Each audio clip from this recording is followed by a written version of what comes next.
আসসালামু আলাইকুম। স্বাগতম আমাদের ক্ষুদ্র খামারের পক্ষ থেকে আর একটা নতুন ভিডিওতে। আপনারা জানেন যে আমাদের প্রজেক্টে একটা প্রায় ৩৫,০০০ ইটার ধান গাওয়াতে সম্পন্ন একটা বটম ক্লিন হাউস আছে। এর ডায়া ২৫ ফিট ডায়া এর।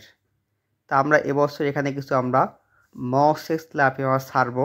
যদিও সময় বছরের শেষ একেবারেই বিভিন্ন কারণে আমরা পাই নাই। তো আজকে আপনাদেরকে দেখাবো সেই মাছ ছাড়া ভিডিও।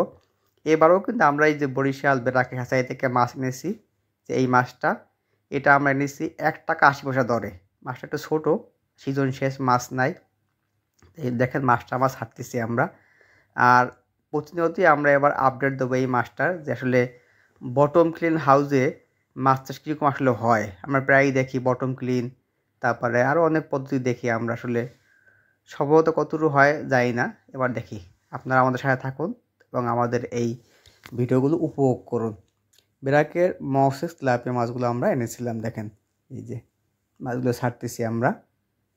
এই হাউসটা আমরা মাছ দেবো মাত্র ২,০০০, একদমই পাতলা করে মাছ দেবো, বেশি ঘনত্ব মাছ দেবো না। যদি ওটা পরীক্ষামূলকভাবে চাষ করতেছি আমরা এবছর, বাকি আল্লাহর ইচ্ছা মাছগুলো। তো যারা মাছের পোনা সংগ্রহ করবেন তারা অবশ্যই একটা বিশ্বাসযোগ্য জায়গা থেকে মাছ নেবেন। এই দেখেন এবারও কিন্তু ওরা ৫০০ মাছ হাতে গণনা করে তারপর কাউন্ট করবে ওরা ওয়েট। ২ জায়গায় ৫-১০টা মাছ মেপে কাউন্ট করবে না, এভাবে মেপে কাউন্ট করে, তারপরে মাছ মেপে তারপরে আমাদের মাছ দেয় ওরা।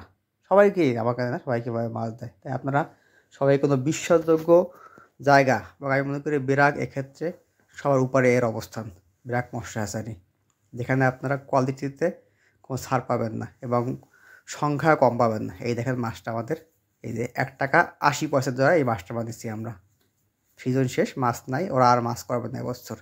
এই যে একদিন পরে দেখেন মাছগুলো সাঁতার কাটতে কি সুন্দর, একদিন পরে, এবং খাবার খাচ্ছে, খুবই চঞ্চল মাছগুলো। আর আপনাদেরকে অনুরোধ করবো, যদি ভালো লাগে আমাদের এই চ্যানেলটা সাবস্ক্রাইব করবেন এবং লাইক দিয়ে আর একটা ভাইকে দেখার সুযোগ করে দেবেন। ভালো থাকবেন, সকলের জন্য রইল শুভকামনা। আল্লাহ হাফেজ।